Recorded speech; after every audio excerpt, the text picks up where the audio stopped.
بسم اللہ الرحمن الرحیم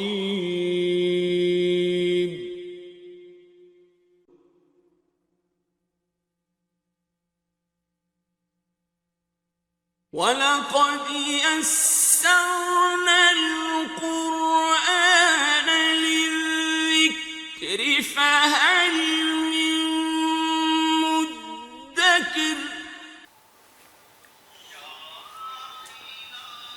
نحمده ونصلي على رسوله الكريم اللهم صل على محمد وعلى آل محمد كما صليت على إبراهيم وعلى آل إبراهيم إنك حميد مجيد اللهم بارك على محمد وعلى آل محمد كما باركت على إبراهيم وعلى آل إبراهيم إنك حميد مجيد قال الله تعالى في القرآن المجيد فأعوذ بالله من الشيطان الرجيم بسم الله الرحمن الرحيم ألف لام ميم ذلك الكتاب لا ريب فيه هدى للمتقين الذين يؤمنون بالغيب ويقيمون الصلاة ومما رزقناهم ينفقون صدق الله العظيم. معزز سامعین کرام، پیارے بچوں، السلام علیکم ورحمۃ اللہ.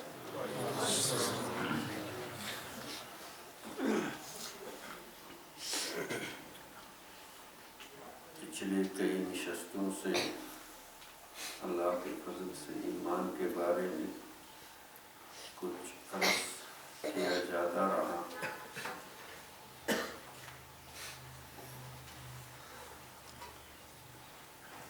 ابھی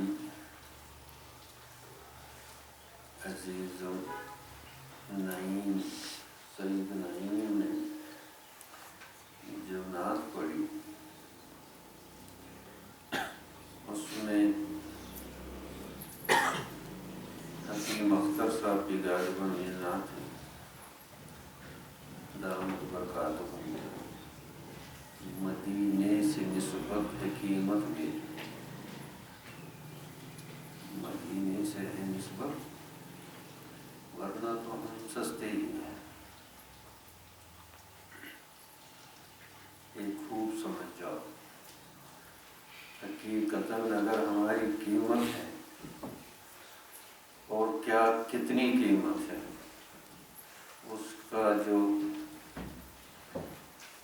اصل ہے، یعنی کسی چیز کی اب قیمت لگاتے ہیں کہ اس میں سونا اتنا ہے، یا دودھ لیں گے تو اس میں دودھ اتنا ہے، کوئی اور چیز لیں گے گھی اتنا ہے، تو قیمت لگتی ہے اس چیز میں کیا چیز. تو ہماری قیمت لگے گی اسی وزن سے کہ مدینے سے کتنی نسبت ہے. جتنی نسبت زیادہ اتنی قیمت زیادہ، جتنی نسبت کم اتنی قیمت. یہ پورے غور سے یاد رکھو اور اس چیز کو سمجھ جاؤ. جتنی مدینے سے نسبت ہوگی اتنی ہی قیمت ہوگی، اور جتنے مدینے سے دوری ہوگی اتنی قیمت کم ہوگی. یہ اللہ کے بندوں، خاص بندوں کا کلام ہوتا ہے. میں نے خود ان کی کرامت دیکھی ہے. اللہ والوں کے عجیب احوال ہوتے ہیں. حکیم اختر صاحب کی کرامت میں نے اپنے آنکھوں سے دیکھی. اللہ ان کے درجات بلند کرے.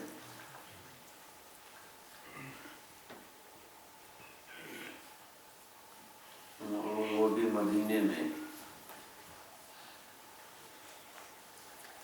رمضان کا مہینہ تھا اور افطاری کا وقت تھا، مغرب کی نماز کا وقت تھا. تو اللہ تعالیٰ نے کرم کیا کہ ہماری ملاقات حضرت حکیم صاحب سے ہو گئی. افطاری ایک ساتھ کی تو انہوں نے ہم کو روانگی تھی جدہ جانا تھا، واپس جانا تھا، تو انہوں نے کہا کہ ہم تو افطاری کر کے ہی چلے جائیں گے کیونکہ ہماری روانگی جدہ ہے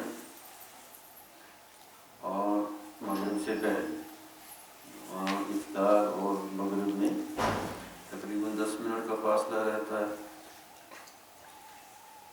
اور اٹھے تو فوراً وہاں جو ہے پولیس نے کارڈن آف کر دیا۔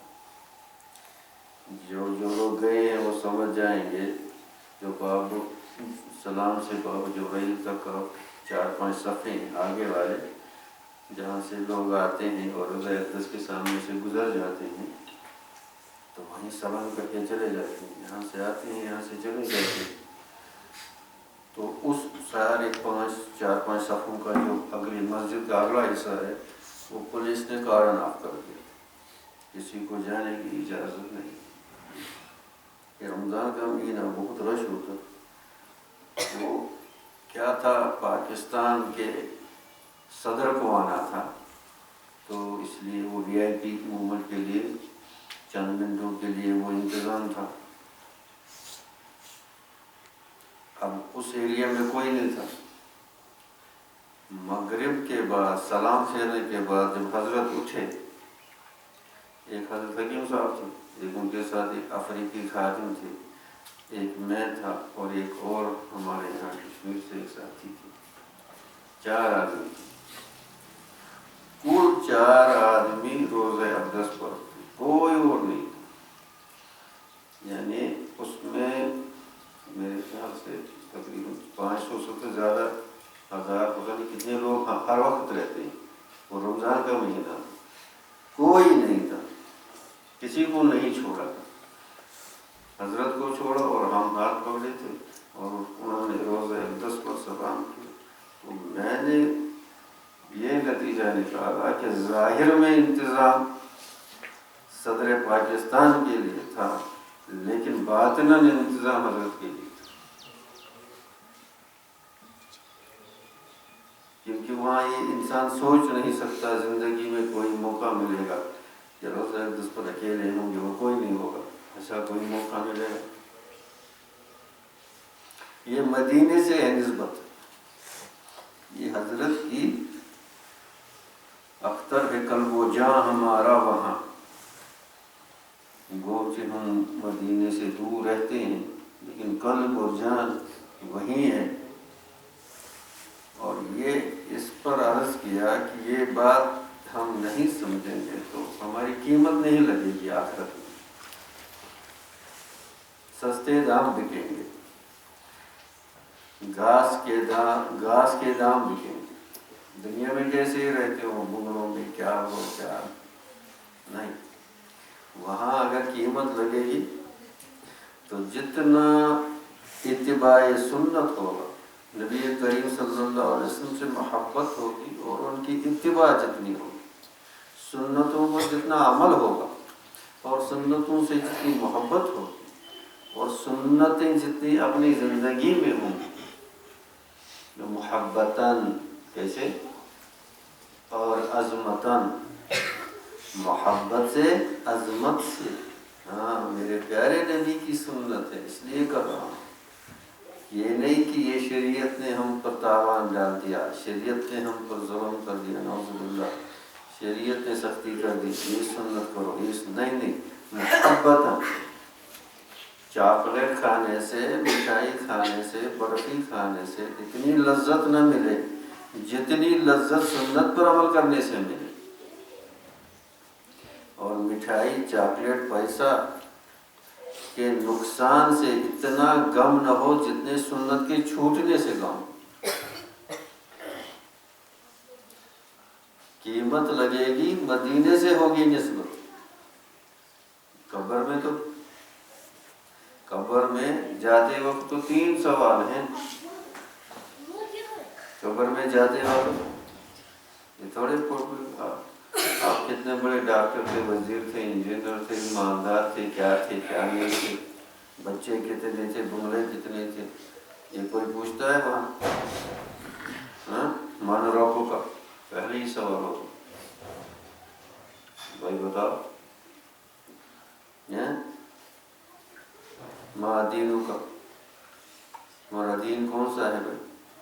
ان دین عند اللہ الاسلام ومن یبتغی غیر الاسلام دینا فلن یقبل منہ۔ یاد رکھو، آج کل جو روشن خیال اپنے آپ کو کہنے والے بڑی بڑی وہ توجیحات اور چرب زبانی سے ان چیزوں کو، قرآن صاف کہتا ہے، اس میں بحث کی کیا ضرورت، اس میں بحث کرنے کی کیا ضرورت؟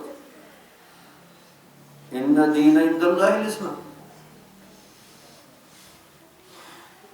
قرآن صاف کہتا ہے اگر دین ہے اللہ کے نزدیک تو ایک ہی دین ہے، تو اسلام ہے۔ اب اس میں بحث کرنے کی کیا، یہ کیسا ہے، وہ کیسا ہے، وہ کیسا ہے۔ وَمَن يَبْتَغِ غَيْرَ الْإِسْلَامِ دینا، اگر کسی نے اسلام کے بغیر کوئی دین اختیار کیا تو اسے قبول نہیں کیا جائے، اور یہ بالکل غیر مبہم، یعنی وداؤٹ اینی ایمبیگیٹی، کسی ابہام کے بغیر قرآن کا اعلان ہے۔ اب اس میں لوگ کتابوں کی کتابیں لکھتے ہیں، مضامین کے مضامین لکھتے ہیں، قرآن تو سیدھا کیا، تو اس میں کیا بحث کی ضرورت؟ ان دین عند اللہ اسلام، اللہ کے نزدیک ایک ہی دین ہے، وہ اسلام ہے۔ اور اسلام کون سا اسلام ہے؟ جو محمد عربی صلی اللہ علیہ وسلم لے کر آئے، جس کی آخری کتاب قرآن ہے، اور یہ قرآن ہی کہتا ہے۔ اور جو اسلام کے بغیر کوئی اور دین اختیار کرے گا تو اسے قبول نہیں کیا جائے، اس کو نہیں قبول کیا جائے، سمجھے؟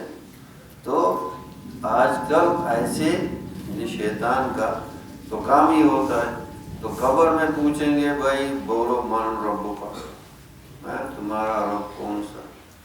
تو زندگی بھر یاد رکھو پیارے بچوں، آپ یہاں کیوں آئے؟ ماں باپ سے اور ماں سے، بہن بھائی سے، گھر کے آرام سے، اس کو چھوڑ کر یہاں کیوں آئے؟ اس سوال کا جواب ڈھونڈنے کے لیے، من ربک۔ آپ کہیں گے تو ہر ایک کو پتہ ہے، اس کو ضرور کی مدرسے میں تو پتہ ہی نہیں، اس کی تفصیل سمجھو، رب کے صفات کو سمجھو، رب کی ذات تو ہماری اس سے بہت ورا ہے، وہ اس عقل میں نہیں آ سکتی۔ رب کے اسماء، رب کے صفات، رب کے افعال، یہ سمجھو۔ مدرسے میں یہ کام، مدرسے میں آئے تو کس سوال کا جواب سیکھنے کے لیے آئے؟ من رب کا، ما دین کا، اور پوچھا جائے گا ومن حاضر رجل، ذرا بتائیے یہ شخصیت کون سی شخصیت ہے؟ یعنی حضور اقدس صلی اللہ علیہ وسلم کے بارے میں پوچھا جائے گا۔ یہ 3 سوال پوچھے جائیں گے قبر میں، تو جو اہل عقل ہوں گے، جو اللہ تعالیٰ نے جنہیں فہم دیا ہوگا، وہ پوری زندگی یہی پرچہ تیار کریں گے، اسی امتحان کی تیاری کے لیے اپنی زندگی صرف کریں گے کہ 3 سوال ہیں، پہلے ہی گیس آؤٹ ہے، پرچہ تو آؤٹ پہلے ہی کر دیا ہے بھائی، وہاں یہ نہیں پتہ نہیں کون سا سوال پوچھیں گے، پرچہ پہلے ہی دیا گیا ہے۔ یہ 3 سوال ہیں، اس کا امتحان لیا جائے گا۔ من ربو کا، ہاں، اب رب کے معنی بھی نہیں سمجھے، رب کے معنی بھی نہیں سمجھے تو رب کو کیا سمجھے؟ من رب کا، ربی اللہ، سبحان ربی العظیم، سبحان ربی الاعلی۔ ما دین کا، اور یہ دین ہے کیا؟ ایمان کے ایک صورت ہے اور ایمان کی ایک حقیقت ہے. کیا ہے؟ ایمان کی ایک صورت ہے اقرار باللسان تصدیق بالقلب، اور ایک ہے حقیقت ایمان. لا یؤمن احدکم حتی یکون نفسہ تبعا لما جئت بہ او کما قال علیہ الصلوۃ والسلام. یہ حقیقت ایمان ہے. لا یؤمن احدکم حتی یکون نفسہ ہواہ تبعا لما جئت بہ. ہوا اور نفس، ویسے حدیث کے لفظ تو ہوا ہی ہے، مترادف الفاظ ہیں معنی کے اعتبار سے، لیکن حدیث کے الفاظ ہوا ہی ہیں. لا یؤمن احدکم حتی یکون ہواہ تبعا لما جئت بہ. جب تک یہ حاصل نہیں ہوگا حقیقت ایمان نہیں ہوگا تم میں سے کوئی مومن. لا یؤمن احدکم، نہیں ہوگا تم میں سے کوئی مومن جب تک وہ اپنے خواہشات نفس کو تابع نہ بنائے اس چیز کے جو محمد عربی صلی اللہ علیہ وسلم لے کر آئے. یہ حدیث بھی ان لوگوں کو سنا جو اس کے بغیر بھی راہ نجات کا دعویٰ کرتے ہیں. لا یؤمن احدکم، تم میں کا کوئی مومن نہیں ہو سکتا حتی یکون، جب تک نہ ہو ہواہ، اس کا نفس تبعا تابع فرما بردار لما جئت بہ. جئت بہ یہ حضور صلی اللہ علیہ وسلم کا کلام ہے، جو میں لے کر آیا، یعنی جو حضور صلی اللہ علیہ وسلم لے کر آئے. ہاں، اس کو حاصل کرنے کے لیے مدرسے میں رہنا. مدرسے میں اس کے لیے نہیں رہنا ہے کہ جو نفس چاہے وہی کرو. پھر حقیقت ایمان کہاں سے آ گیا؟ جو نفس چاہے وہی کرو. ہر جب نفس کا ہی غلامی کرتا ہے تو ایمان کدھر کو گیا؟ حقیقت ایمان کدھر کو گیا؟ اگرچہ نفس ایمان سے انکار نہیں، حقیقت ایمان کدھر کو گیا؟ تو ایمان کی دو، یہ شاہ ولی اللہ محدث دہلوی علیہ رحمہ کا قول ہے. ایمان کی ایک صورت ہے، ایک حقیقت ہے. ایمان کی ایک صورت ہے، ایک حقیقت ہے. دوسرے الفاظ میں ایمان، حقیقت ایمان اس شخص کو حاصل ہوگا جو جس کی طبیعت شریعت بن گئی ہو، یا جس کے لیے شریعت اس کی طبیعت بن گئی ہو. شریعت کیا بن گئی ہو؟ طبیعت، یعنی اس کا نفس بھی وہی کہے جو شریعت کہتی ہے، اس کا جی بھی وہی کہے جو کیا کہتا ہے؟ شریعت کہتی ہے. یعنی اس کو جیسے یہ مچھلی ہے نا، مچھلی کو آرام سکون کہاں ملتا ہے؟ پانی میں، اور اس کو شریعت میں سکون ملتا ہے. اگر شریعت کا کوئی چھوٹا چیز اس کے ہاتھ سے گیا، عمل سے گیا، یہ اس طرح سے ہوتا ہے جیسے مچھلی بغیر پانی کے. اگر ایسی صورت ہوتی ہے تو الحمدللہ کہنا چاہیے ایمان موجود ہے، حقیقت ایمان حاصل ہے. سنت چھوٹ گئی، پریشان ہو گیا. حرام کا لقمہ پہنچا، پریشان ہو گیا. جھوٹ کہا، پریشان ہو گیا. کیسا پریشان؟ ایسا پریشان کہ توبہ کر کے جب تک نہ اس گناہ کو دھلا دے. اللہ تعالیٰ غفور الرحیم ہے. کیا ہے؟ اللہ تعالیٰ غفور الرحیم ہے، اللہ تعالیٰ غفار ہے. انی لغفار لمن تاب. بعض روایت میں آیا ہے کہ یہ آیت عرش کے نیچے لکھی ہوئی ہے، انی لغفار لمن تاب.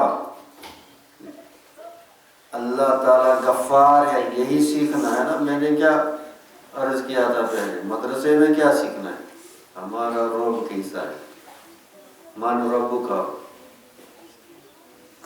ہمارا رب جو ہے، ہم نے کہا ہمارا رب اللہ ہے، لیکن وہ کیسا ہے، اس کی صفتیں کیا ہیں، اس کی طاقت کیسی ہے، یہ سمجھنا ہے، یہ سیکھنا ہے۔ تو کہیں گے کہ اللہ جو ہے وہ غفار ہے، میں نے گناہ کیے، بڑا گناہ گار ہوں، لیکن نادم ہونا، ندیم ہونا اور گناہ پر پچھتانا، رونا، دل بلانا، یہ صفت ہے آدمیت کی۔ کس کی؟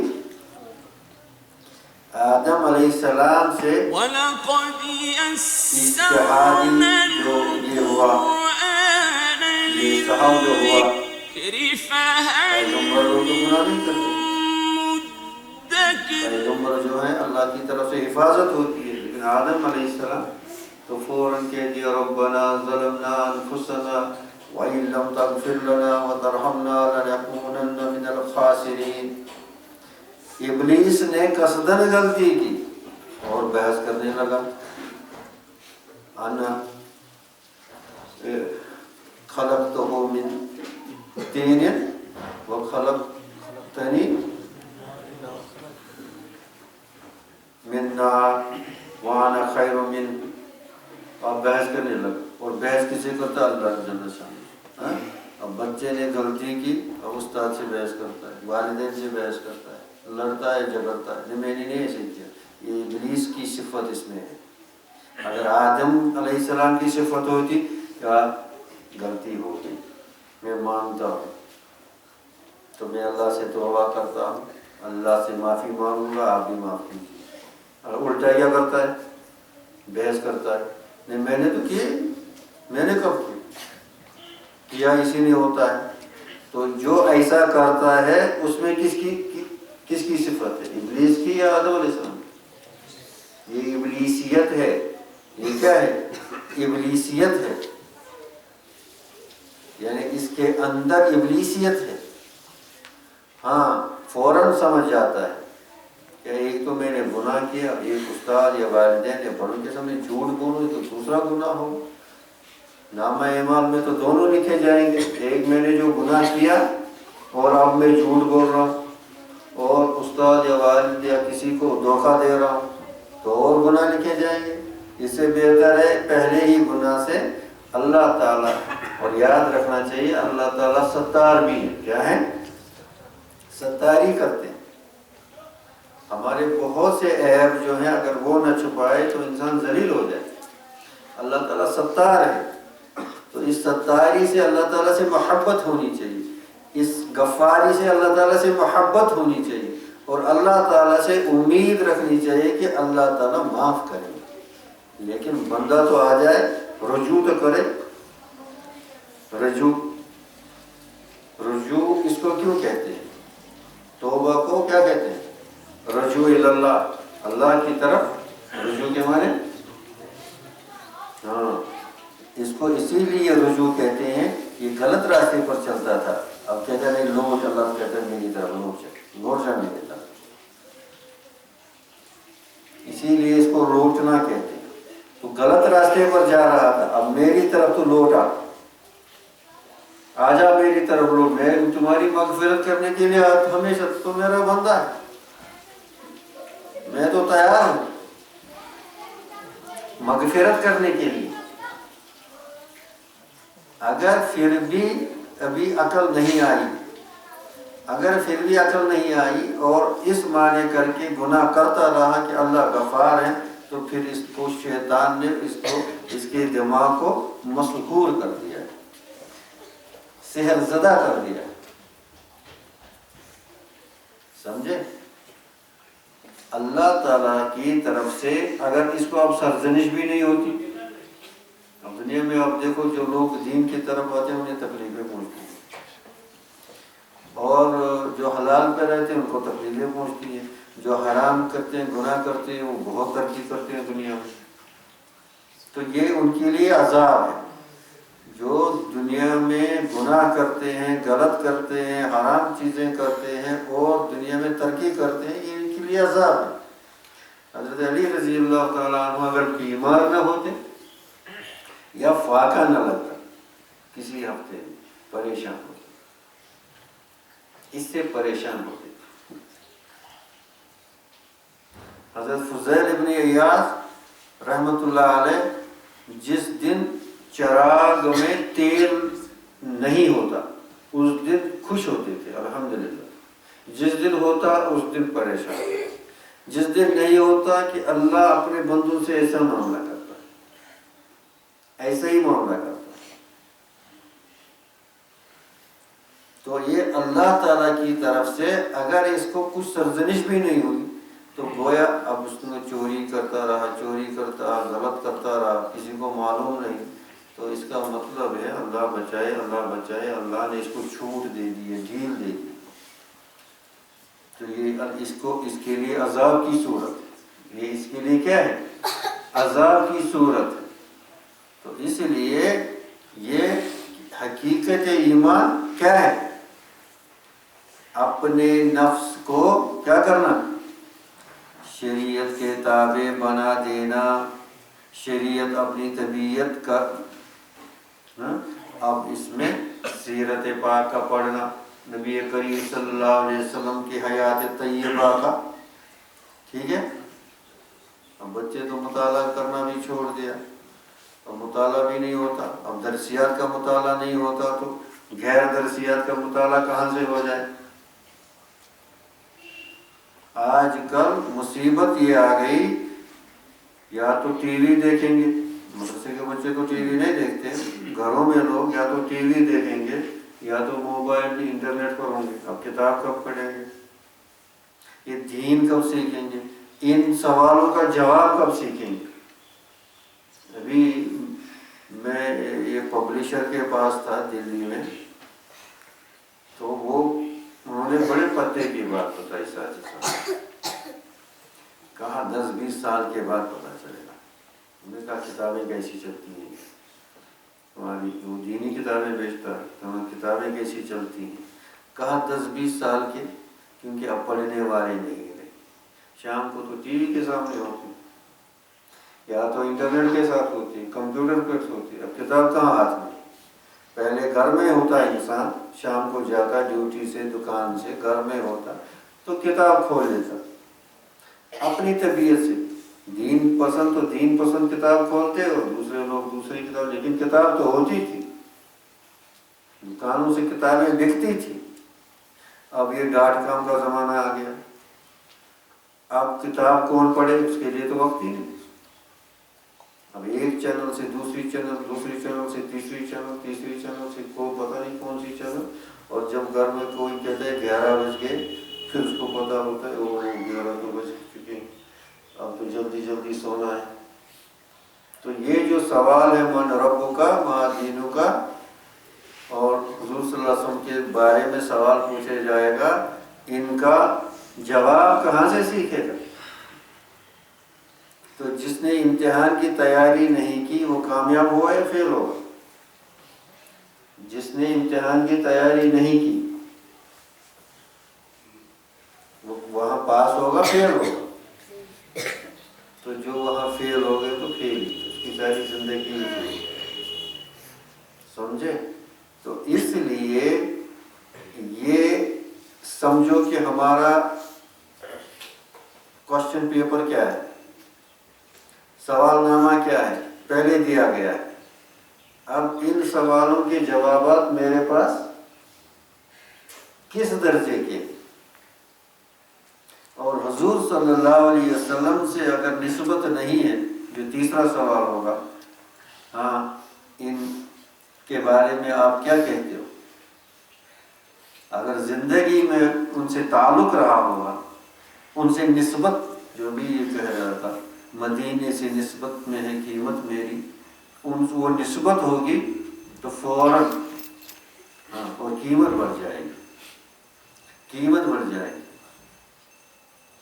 رابعہ بصریہ کے بارے میں آتا ہے کہ جب یہ یہ آئے، کسی نے خواب میں دیکھا، انتقال کے بعد پوچھا رابعہ کیا حال ہوا؟ اب رابعہ سے کسی بزرگ نے یہ خواب دیکھا اور اس نے یہ نقل کیا، تو کہا رابعہ سے رابعہ کیا حال ہوا؟ تو فرشتے آئے، کہا من ربک کی، تمہارا رب کون؟ رابعہ نے الٹا امتحان لیا، کہا آپ کہاں سے آ گئے؟ کہا ہم آسمان سے آئے۔ کہا کتنی مسافت ہے؟ کہا 500 سال کی مسافت۔ کتنے؟ آسمان اور زمین کی مسافت 500 سال کی۔ کہا آپ 500 سال کی مسافت سے آ گئے اور آپ اس کو نہیں بھول گئے، میں 2.5 گز ہی نیچے آئی ہوں، کیا میں اس کو بھول جاؤں جس کے یاد کے بغیر میں نے زندگی کا کوئی لمحہ نہیں گزارا؟ جس کے یاد کے بغیر میں نے زندگی کا کوئی لمحہ ہی نہیں گزارا۔ وہ ایک عورت تھی، اللہ نے کیا نوازا تھا، اللہ نے کیا نوازا تھا۔ ایک نے کہا مجھے نصیحت کرو، ٹھہرو، اندر گئی 2 چیزیں لائی، یاد رکھو بچوں، سیکھو، زندگی بناؤ، قیمتی زندگی بناؤ، ورنہ یہ گھاس پھوس کی قیمت والے دنیا میں بہت ہیں، کثیر و تعداد ہے، جن کی کوئی نہ اس دنیا میں حیثیت ہوگی نہ اس دنیا میں کوئی قیمت ہوگی۔ تو اندر گئی 2 چیزیں لائی، ایک سوئی لائی، ایک شمع لائی، کہا یہ لے، ان سے سبق سیکھو۔ کہا ان سے یہ سبق، سوئی سے کیا سبق سیکھو؟ کہا اسی میں تو سبق ہے، سوئی ہر ایک کے کپڑے سیتی ہے، خود ننگی ہے، ہر ایک کے کپڑے کون سیتا ہے؟ سوئی خود کیا ہے، اور شمع ہر ایک کو روشن کرتا ہے، خود جلتا ہے، خود جلتا ہے۔ شمع کیا کرتا ہے؟ دوسروں کو فائدہ دیتا ہے، خود کیا کرتا ہے؟ خود پگھلتا ہے، خود اپنی جان دے دیتا ہے۔ اور سوئی کیا کرتی ہے؟ ہر ایک کو، ہمارے سارے کپڑے سوئی نے سوئی نہیں، اور خود کیسی ہے؟ یہ جو ہے ایسی صفتیں اپنے اندر دیکھنا کہ مجھے کیا کرنا ہے۔ جیسے میں حضرت ثانی علیہ رحمہ کے وہ الفاظ اکثر دہراتا ہوں، اور یہ کہ وہ سنہری حرفوں سے لکھنے کے لائق ہیں۔ فرمایا وہ لمحات زندگی کس کام کے، وہ لمحات، لیکن آج تک کسی بچے نے اس کا ایک پوسٹر نہیں بنایا، مدرسے میں کسی جگہ ہی نہیں لکھا ہوا۔ وہ لمحات زندگی کس کام کے جو کسی کے کام نہ آئے۔ مسلمانوں کو سوشل سروس کا کون سبق دیتا؟ مسلمان کی زندگی، اسلام پورا سوشل سروس کے اسی سے بھرا ہوا ہے، لیکن ہم تو سب کچھ بھول گئے، اپنا سبق ہم سب کچھ بھول گئے، سب وہ لمحات زندگی کس کام کے جو کسی کے کام نہ آئے۔ ہمیشہ نبی کریم صلی اللہ علیہ وسلم کس فکر میں رہتے؟ لوگوں کی خدمت خلق۔ اسی لیے بزرگوں نے فرمایا بجز خدمت خلق طریقت نیست، درویشی کوئی درویشی نہیں ہے خدمت خلق کے بغیر۔ لوگ بڑی درویشی کی باتیں کرتے ہیں، بڑی درویشی ہے کہ اگر آپ لوگوں کی خدمت کر سکیں۔ یؤثرون علی انفسہم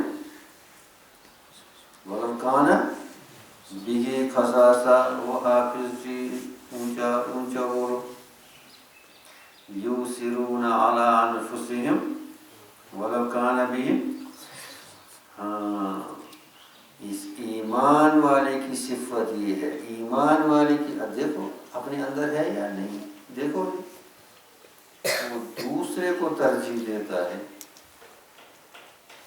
اپنے کو۔ یہ کہنا آسان ہے، کر کے دکھاؤ۔ اگر ایک روٹی ہے اور 10 بچے ہیں، کسی کو کھانے نہیں دیں گے، وہ ایثار کہاں گیا؟ ایثار کہاں گیا؟ ایثار کہاں آیا؟ تو یہ صفت جس کی اللہ جل شانہ نے تعریف کر دی، اللہ تعالیٰ نے جو قرآن میں ذکر کیا، جس چیز کی تعریف کی، معلوم ہوا اللہ جل شانہ سے خوش ہوتے ہیں، وہ اپنے بندوں میں یہی دیکھنا چاہتے ہیں۔ ہاں؟ یا چھینا جھپٹی، چھینا جھپٹی کس کی صفت ہے؟ چھینا جھپٹی کس کی صفت؟ کتے کی صفت۔ اگر ہڈی ہوگی کتے کی صفت ہے، نہ خود کھائے گا نہ دوسرے کتے کو کھانے دے گا۔ اور کوے کو دیکھو، سبق سیکھو۔ کوے میں کچھ بڑی اچھی خصلتیں ہیں۔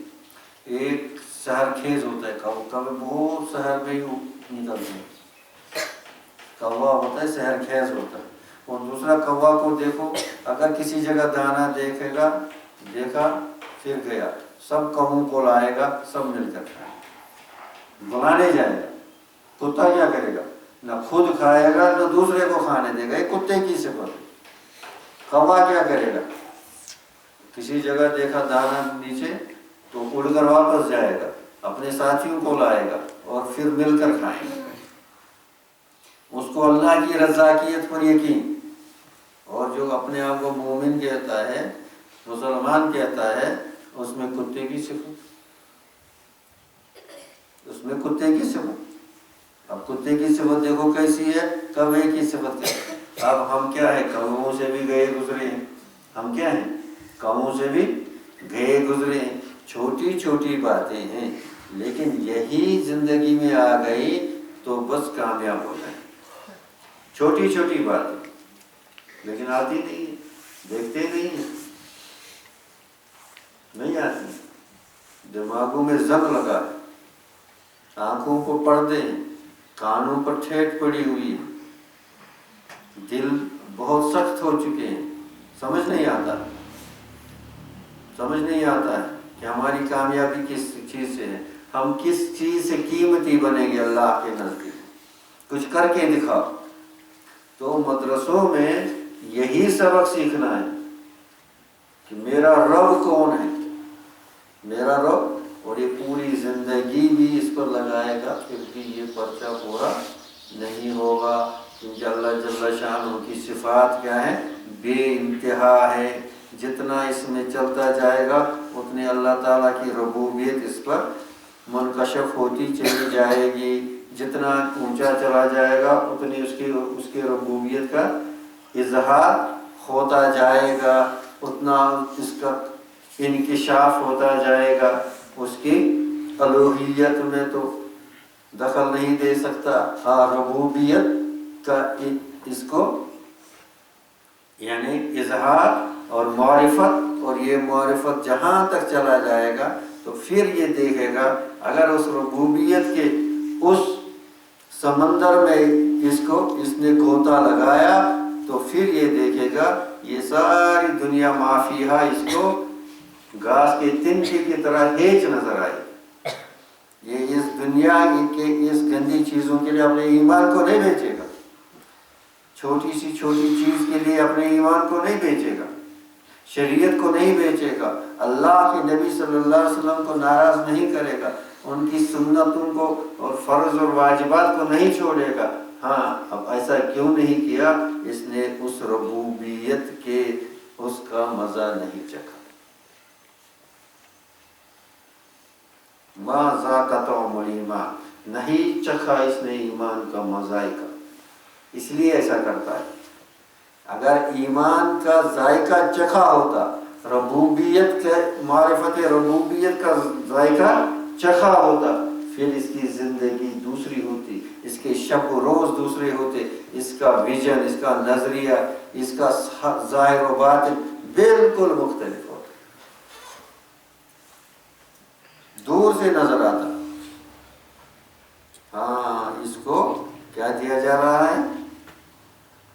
معرفت الہیہ کا دودھ اس کو پلایا جا رہا ہے۔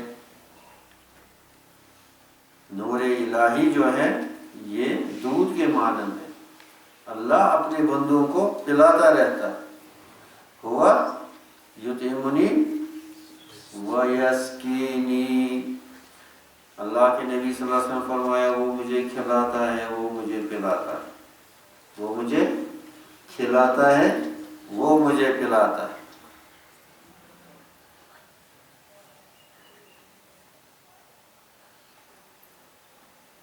تو اس لیے پیارے بچوں سمجھ جاؤ اور اپنی زندگی کو قیمتی بناؤ، ایمان سے، حقیقت ایمان سے، اور نسبت مدینہ سے، اور نسبت مدینہ سے۔